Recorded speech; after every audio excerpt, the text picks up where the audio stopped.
To master a martial art is a feat beyond simple movement. It requires a profound understanding of the core philosophy behind every strike and physically attuning one's soul to the rhythm of the blade. For most warriors, this is a grueling, decades-long crawl where advancing just an inch further requires doubling one's resolve and an astronomical leap in effort. But today, the elite disciples of the legendary demon-slaying sect are learning a bitter lesson in humiliation as they scream in rage at a damned outsider who defies all logic. You see, while most practitioners are stuck in a slow grind, there are monsters born with so much raw talent that they laugh at typical levels of understanding, speeding through stages of mastery in the blink of an eye.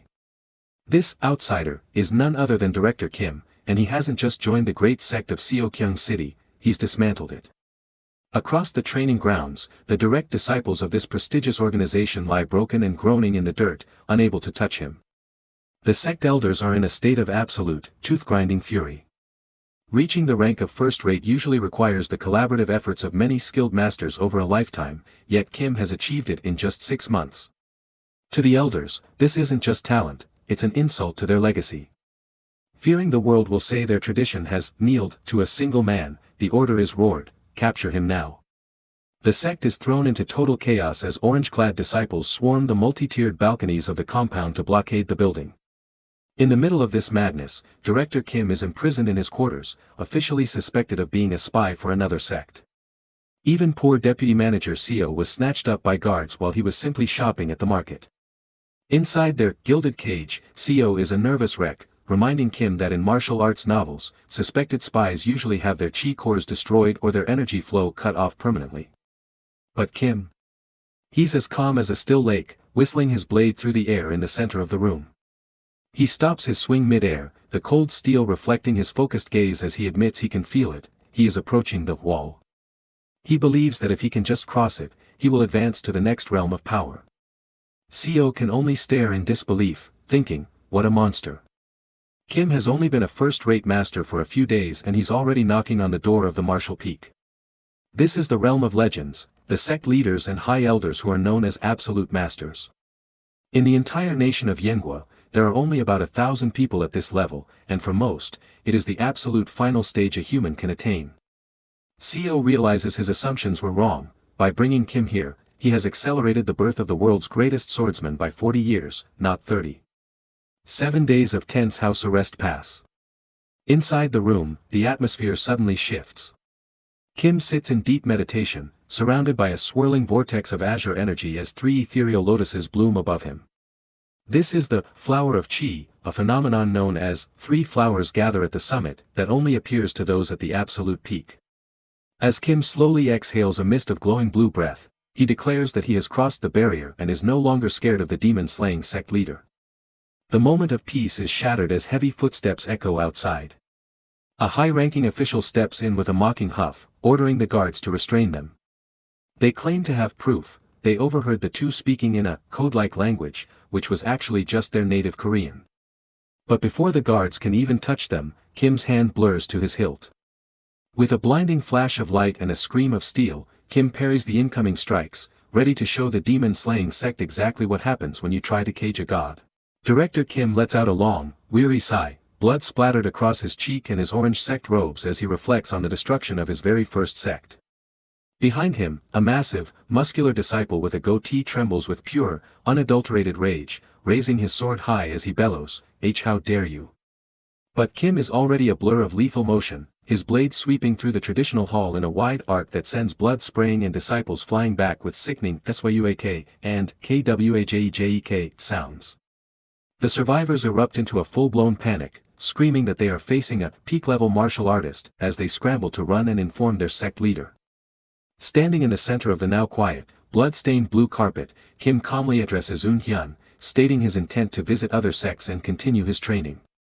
Eun-hyun, battered and wiping blood from his own lip, vows to accompany him and suggests their next target should be the notorious dragon-fighting stronghold. With a boisterous laugh, Kim agrees to meet him there, but first, he intends to stay behind to personally end the pursuit of the demon-slaying sect's elders and leader. The duo sets off into a breathtaking mountain landscape, where stone bridges span deep chasms between jagged peaks shrouded in white clouds. Kim is already waiting triumphantly at the summit with his bloody sword at his side, laughing, ho ho, as he asks Eun-hyun what took him so long. Scrambling up the rocks and gasping for air, a sweating Eun-hyun can only manage a tired laugh, admitting that the director is simply too fast. A close-up of the sword reveals the tip is heavily coated in thick, dark blood, a grim symbol of their progress. Looking at his companion, Eun-hyun's sharp eyes reflect a deep melancholy as he realizes that even if it's for survival, this world is changing them into something else. Standing before an ornate red temple gateway nestled against a cliff, they both share a deep, quiet longing for their everyday life on Earth. As Eun-hyun struggles to climb a vertical rock face, he wishes that if he were to regress again, he could just find a way back home. Crossing a natural stone arch over a dizzying drop, they resolve that since they are stuck here, they must do whatever they can to survive.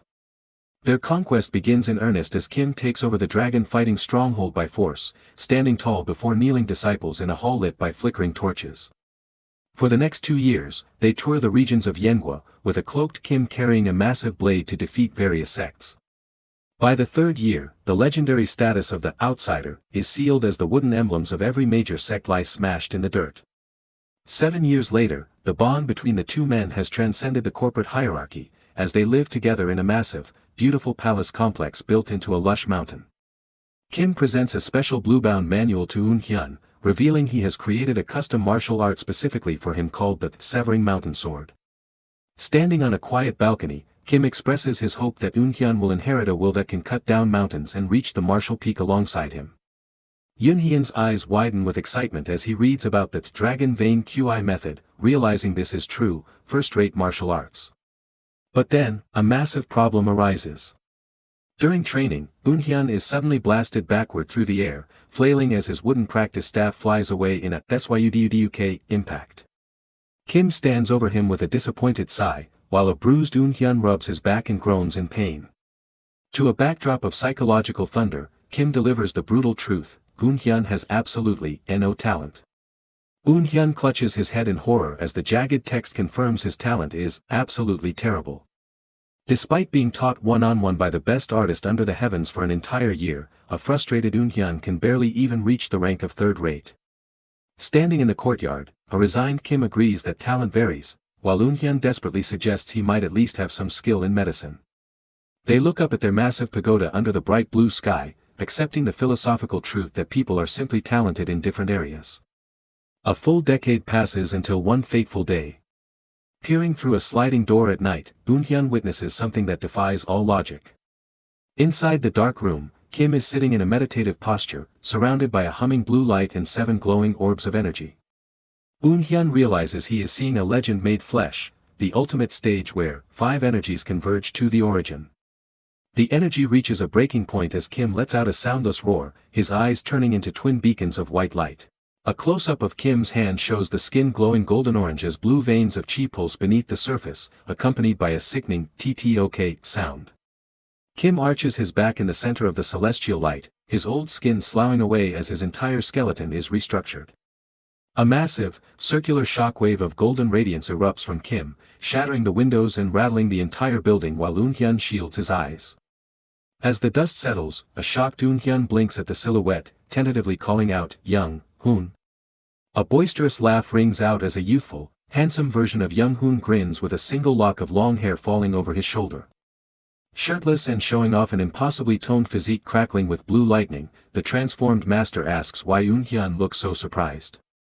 The impossible has happened, Kim has achieved the legendary state of skeletal restructuring. The air crackles with blue spiritual electricity as we open on a scene of absolute disbelief. Seo Eun-hyun can't believe his eyes, shouting that his companion, Young-hoon, actually looks younger than he does. Young-hoon lets out a boisterous laugh, blue sparks of raw power dancing around his form as he declares he feels so full of life he could do anything. This is the miracle of skeletal restructuring, a transformation that has left Young-hoon looking handsome, powerful, and decades younger. Eun-hyun notes with a smirk that the entire world would be paralyzed with shock to see this, while Young-hoon simply pulls his black robes closed with a graceful, fluid motion, acknowledging the weight of his new power. But even with this legendary youth, the burdens of leadership remain. We see the two men in a grand, traditional hall filled with scrolls, where Young-hoon paces across an ornate rug, frustrated that he needs to find a successor for the martial alliance. He vents to Eun-hyun that while an alliance leader needs skill, he hasn't found a single person who truly understands the essence of martial arts. Eun-hyun can only smile at his friend's impossible standards, reminding him that he is the extraordinary one and that there is no genius in the world like him. Young-hoon gazes out from a high balcony at dozens of disciples striking the air with crisp HYAH and HAH cries, but he remains unconvinced. As he watches them, he realizes the grim truth: there is simply nobody who is worthy to lead in his stead. The story then takes a massive leap, 15 years later.